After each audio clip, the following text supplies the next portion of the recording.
Hello friends, welcome to green agri. आज के video में बात करने वाले हैं extension systems in India. India में हमारे कौन कौन से एक्सटेंशन सिस्टम हुए, कौन कौन से प्रोग्राम चलाए गए, रूरल पीपल के ओवरऑल डेवलपमेंट के लिए कौन कौन से प्रोग्राम चले हमारे इंडिपेंडेंस से पहले, इंडिपेंडेंस के बाद, वो सारे प्रोग्राम्स इस वीडियो में देखने वाले हैं। सबसे पहले हम पढ़ते हैं प्री इंडिपेंडेंस प्रोग्राम, मतलब इंडिपेंडेंस जो हमारा था 1947, उसके पहले जितने सारे प्रोग्राम्स हैं जो जो इम्पोर्टेंट है वो उनके बारे में देखेंगे। तो सबसे पहला आता है Sriniketan project. Sriniketan project was initiated by Rabindranath Tagore. Sriniketan project जो था वो रविंद्रनाथ टैगोर द्वारा लॉन्च किया गया था, इनिशिएट किया गया था। और कौन सा ईयर में? तो 1922। तो कहीं कहीं पे 1920 होता है, कहीं पे 22 होता है। As part of his border vision of rural reconstruction and community development. उनका विजन क्या था? रूरल को रिकंस्ट्रक्ट करना है, मतलब उनको अच्छे से वहाँ का इंफ्रास्ट्रक्चर बनाना है और कम्युनिटी को डेवलप करना है इंडिया के अंदर के। It was established in Sriniketan. ये जो प्रोग्राम था वो श्रीनिकेतन से स्टार्ट किया गया। ये जो विलेज है हमारा शांति निकेतन विलेज, जो कि वेस्ट बंगाल में है, उसी के पास में एक छोटा सा गांव है जिसका नाम है श्रीनिकेतन। तो यहीं से ये प्रोजेक्ट स्टार्ट किया गया था। उसके बाद आगे बढ़े तो objectives of Sriniketan project. Sriniketan project के ऑब्जेक्टिव क्या क्या रहेंगे? तो सबसे पहला रहेगा rural reconstruction, to uplift the living conditions of rural people through education, economic development and social reforms. Rural people की लाइफ लिविंग कंडीशन को अपलिफ्ट करना, वहाँ के उनके जीवन को सुधारना।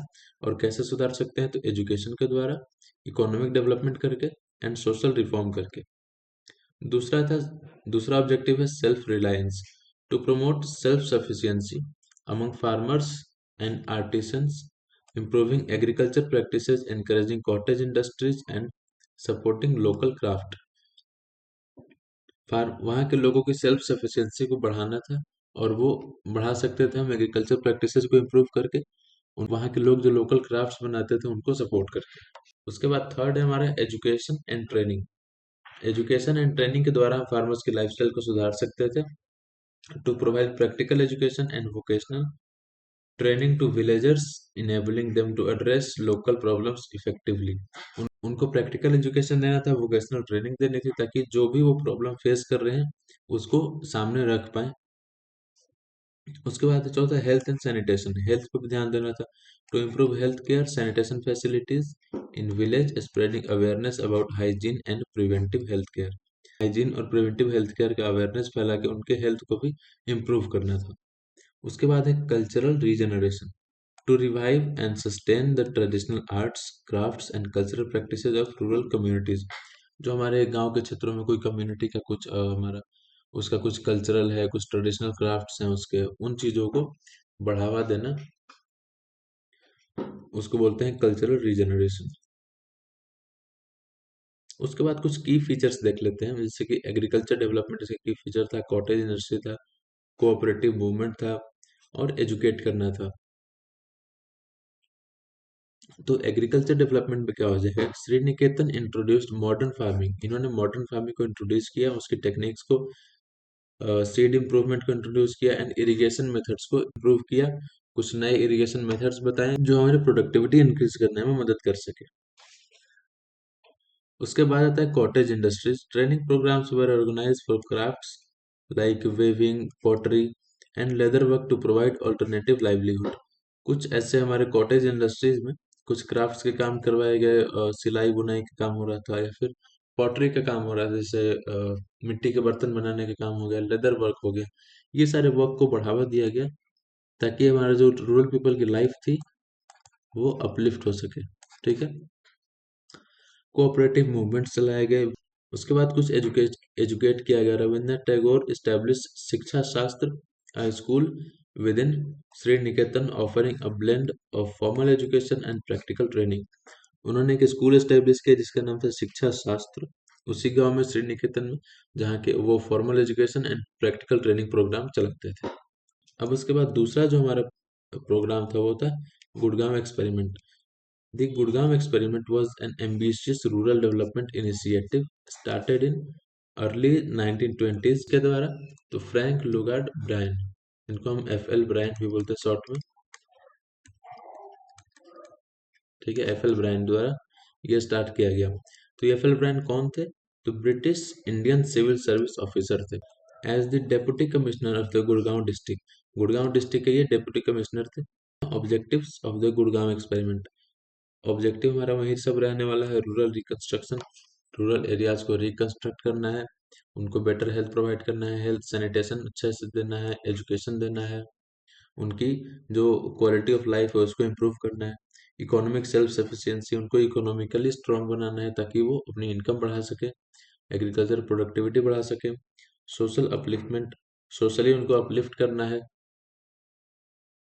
Bye promoting rational thinking and modern practice, उनकी थिंकिंग बढ़ानी है, village leadership to train village officials and volunteers in effective governance and development, वहाँ के जो लोग हैं उनको डेवलप करना है,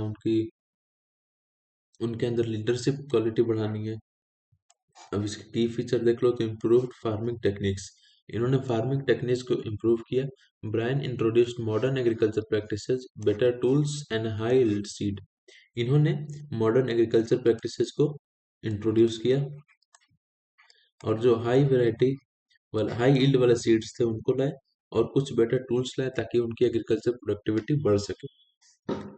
Emphasis was placed on water management, irrigation to increase crop yield, इन्होंने वाटर मैनेजमेंट और इरिगेशन पे ध्यान दिया ताकि क्रॉप की यील्ड बढ़ सके। उसके बाद हेल्थ एंड सैनिटेशन, तो campaign were conducted to improve hygiene, construct latrines and eradicated disease like malaria, इन्होंने हेल्थ एंड सैनिटेशन पे एक कैंपेन को कंडक्ट किया जिसके अंदर इन्होंने बताया कि हम अपने हाइजीन को कैसे इम्प्रूव करेंगे, शौचालय कैसे बनाएंगे, लेटरिन्स कैसे बनाएंगे और मलेरिया जैसे डिजीज से कैसे बच सकते हैं, वो सारी चीजें इन्होंने कैंपेन में बताई। Villagers were educated about basic health care and importance of cleanliness, villagers को अवेयर किया गया बेसिक हेल्थ केयर और साफ सफाई के महत्व के बारे में उन्हें अवेयर किया गया। थर्ड है literacy in education, adult literacy program and school were set up to teach basic reading, writing and arithmetic, वहाँ पे कुछ स्कूल सेटअप किए गए जो कि बेसिक एजुकेशन देते थे, रीडिंग राइटिंग और अरिथमेटिक एजुकेशन जो होता है वो। Women and children were included in educational efforts which was a progressive move at that time, वहाँ के जो ना कि सिर्फ मेन को बल्कि वुमेन और चिल्ड्रन को भी एजुकेशनल एफर्ट में इंक्लूड किया गया ताकि उस समय पे उनके प्रोग्रेसिव ताकि वो अच्छा प्रोग्रेस कर सके। फोर्थ है rural craft and industries, small scale industries like spinning, weaving were encourage to supplement agricultural income, traditional crafts were receive to provide employment, यहाँ भी इंडस्ट्रीज खोले गए, रूरल क्राफ्ट को बढ़ावा दिया गया, जो वो सिलाई बुनाई का काम करते थे या फिर जो क्राफ्ट बनाते थे उनको बढ़ावा दिया गया ताकि एग्रीकल्चर के द्वारा तो उनकी जो इनकम हो रही है वो हो ही रही है ताकि और भी एरियाज से और भी सेक्टर से वो इनकम जनरेट कर सके। Community participation, Bryan advocated the active involvement of local communities in decision making. Village officials, often referred as panchayat leaders, were trained to lead development initiatives. वहाँ के लोगों को कम्युनिटी पार्टिसिपेशन के लिए बताया गया कि आपको जो कम्युनिटीज लोकल कम्युनिटीज है उनमें पार्टिसिपेट करना है, उनमें इन्वॉल्व रहना है। उसके बाद आता है मार्थंडम प्रोजेक्ट, तो मार्थंडम प्रोजेक्ट को डॉक्टर स्पेंसर हैच ने इंट्रोड्यूस किया 1920s में, ठीक है, स्पेंसर हैच द्वारा 1920 में इसको इनिशिएट किया गया था। It was a pioneering rural development and community welfare initiative in Marthandam, a village in present day at Kanyakumari district of Tamil Nadu. ये जो प्रोग्राम था ये मार्थंडम नाम के गांव में लॉन्च किया गया, इनिशिएट किया गया। और doctor Spencer hatch an American agriculture expert, ये कौन थे? अमेरिकन एग्रीकल्चर एक्सपर्ट थे, ठीक है, ये आप लोग ध्यान रखना। And machinery associate with young mains Christian association, and ये YMCA मतलब कि यंग मैन क्रिश्चियन एसोसिएशन से इससे एसोसिएट थे, aimed to address the socio economic challenges faced by rural communities in South India. Aim क्या था कि जो साउथ इंडिया के लोग हैं, रूरल कम्युनिटीज है, वो कौन कौन से सोशियो इकोनॉमिक चैलेंजेस फेस कर रही है उसको सुधारना था। ऑब्जेक्टिव लाइक रूरल अपलिफ्टमेंट, वहाँ के लोगों की लाइफ स्टैंडर्ड्स को, लिविंग स्टैंडर्ड्स को सुधारना है by education, health care and economic development. Agriculture improve करना है ताकि वो उनकी प्रोडक्टिविटी बढ़ सके, वो अच्छे पैसे बना सके, अच्छा इनकम जनरेट कर सके। कोऑपरेटिव स्पिरिट लाना है उनके अंदर, to foster community cooperation and self help among villagers. उनके अंदर एक सेल्फ हेल्प की भावना डेवलप करनी है। उनको वोकेशनल ट्रेनिंग देनी है, to provide skill based educational to supplement traditional livelihood. तो उनको स्किल सिखाना है ताकि वो अपने लाइवलीहुड को अच्छा बना सके। उसके बाद कुछ की फीचर्स हैं इस प्रोग्राम के अंदर। फार्मर्स को क्रॉप रोटेशन, फर्टिलाइजर का यूज कैसे करना है, और मॉडर्न फार्मिंग टेक्निक्स को इंट्रोड्यूस किया गया। क्या क्या इंट्रोड्यूस किया गया, तो क्रॉप रोटेशन था जिसमें कि हम हर एक साल सेम क्रॉप ना लगा के अपने फील्ड में क्रॉप को रोटेट करते रहें। यूज ऑफ फर्टिलाइजर, फर्टिलाइजर का कैसे यूज करना है, कितना डोज डालना है, एंड मॉडर्न टेक्निक्स से फार्मर को इंट्रोड्यूस कराया गया।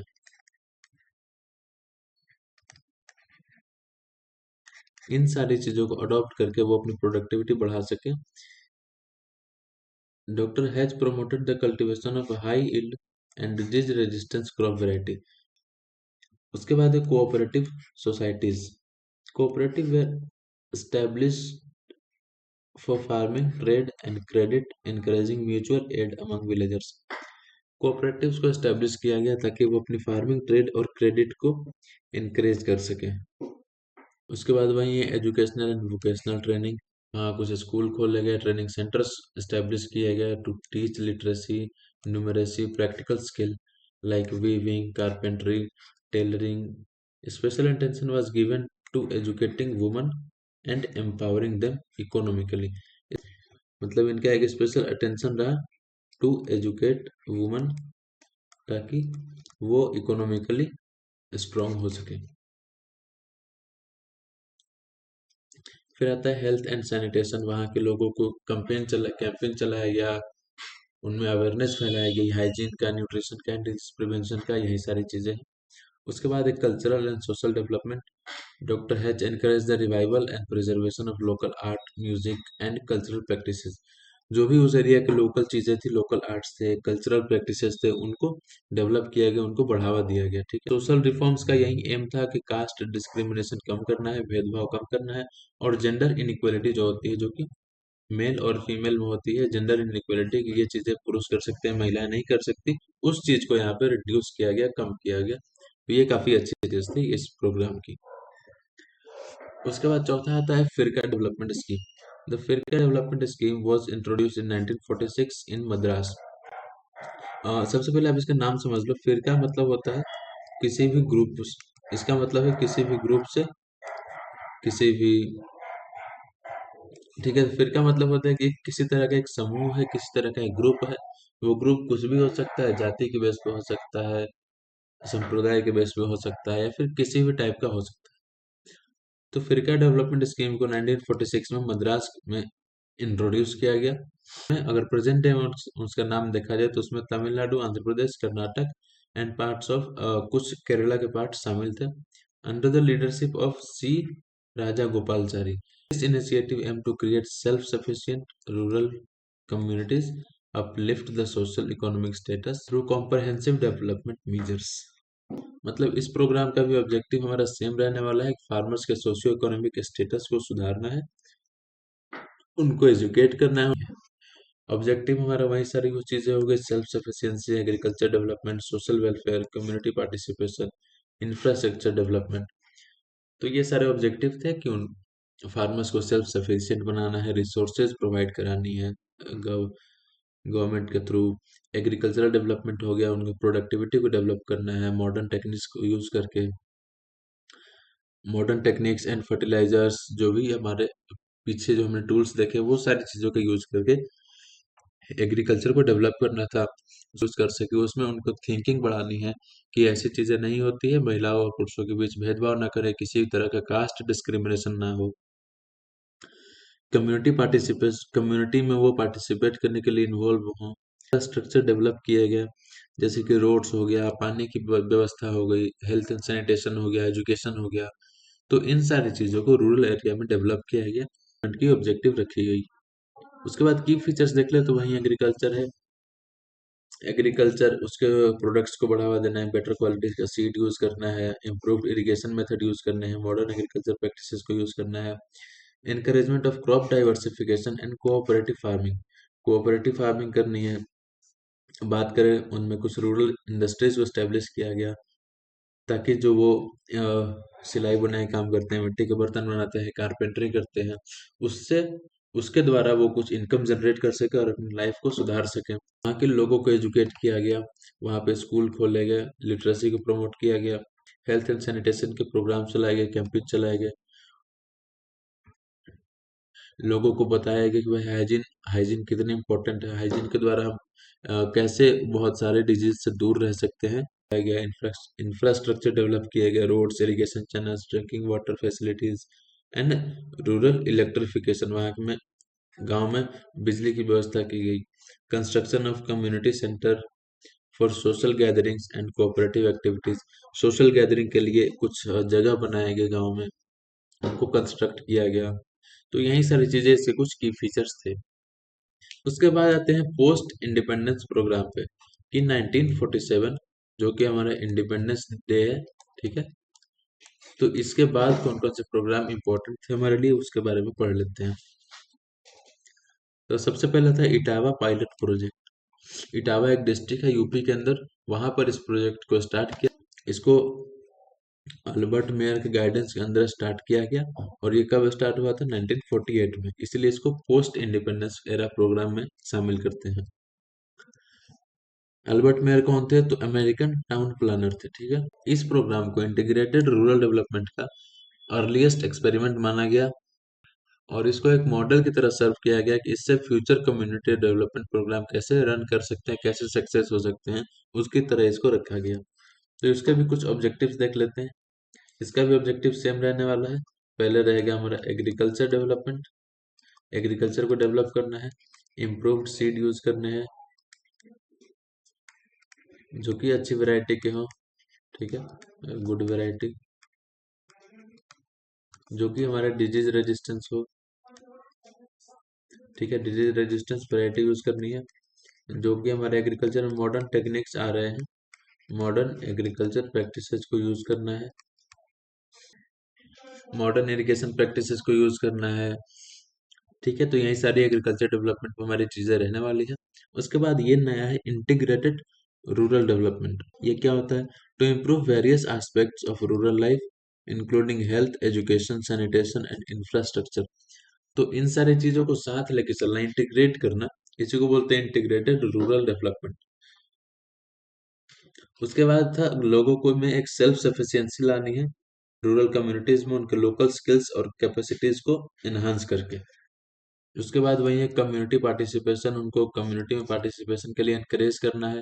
उसके बाद कुछ की फीचर्स हैं agriculture reform, introduction of improved seed, fertilizers and modern irrigation techniques, ये सारी चीजें इंट्रोड्यूस की गई। Training program for farmer on better farming method, farmers के लिए ट्रेनिंग प्रोग्राम लॉन्च किए गए ताकि वो अच्छे से फार्मिंग कर सके और क्रॉप मैनेजमेंट उनका अच्छा हो सके। उसके बाद establishment of cooperative farming in credit societies.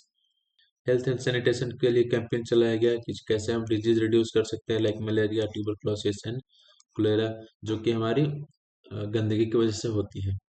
Construction of sanitary latrines and promotion of clean drinking water. Health centre were set up to provide basic medical services. Health centre को वहाँ पर setup किया गया, जो बेसिक मेडिकल सर्विसेज होती है, जो कि बेसिक नीड होती है।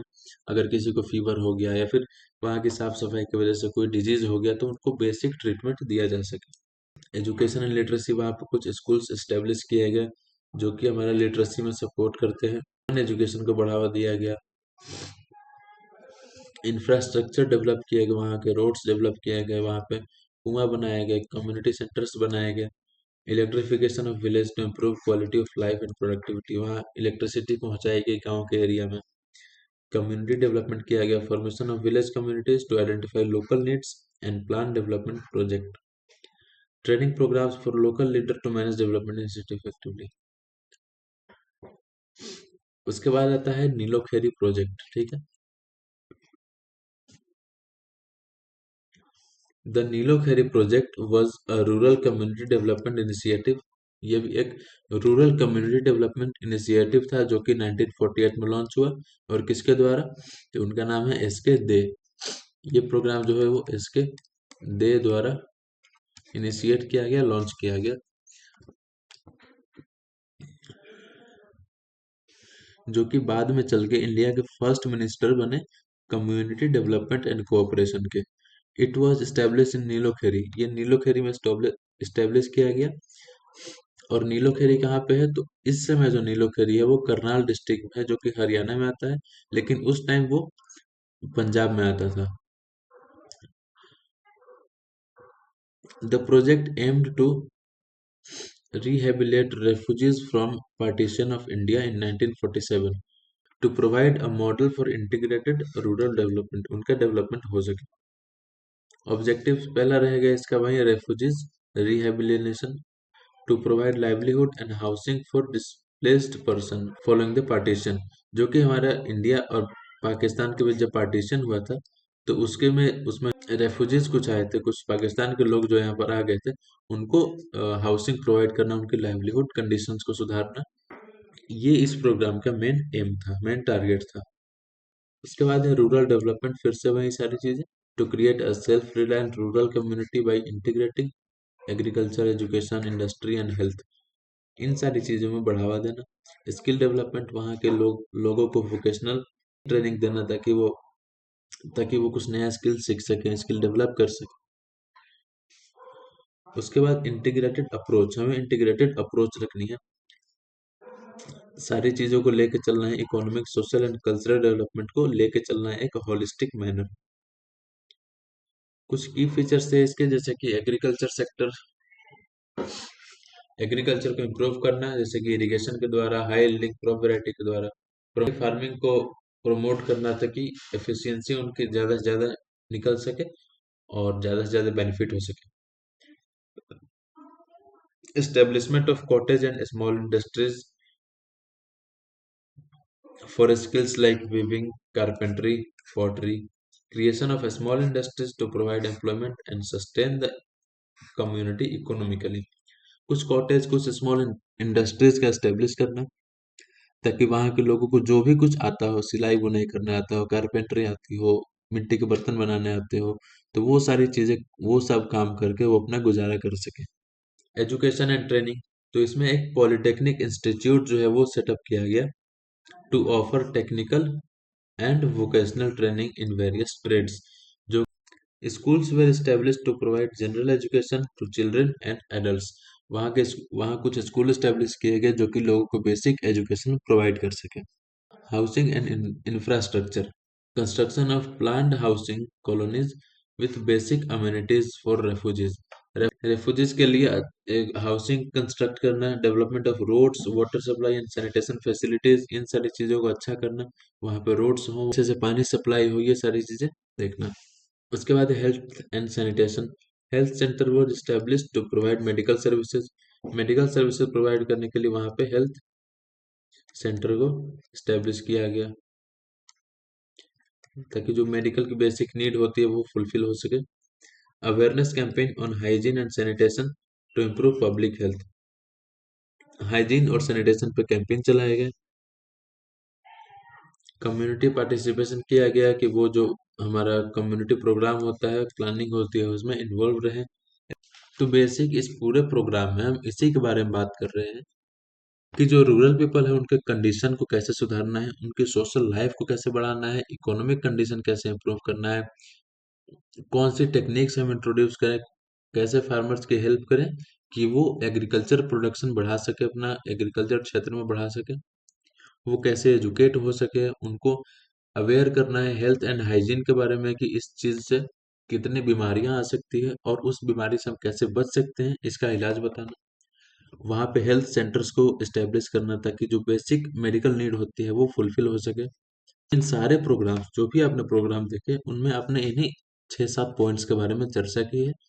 तो ये पीडीएफ नोट्स जो है ये आप लोग पढ़ लेना अच्छे से, इसमें आपको सारी चीजें क्लियर हो जाएंगी। तो इस वीडियो में इतना ही। अगर ये वीडियो अच्छी लगी हो तो वीडियो को लाइक करना, चैनल को सब्सक्राइब करना। मिलते हैं इसी तरीके के एक और वीडियो में।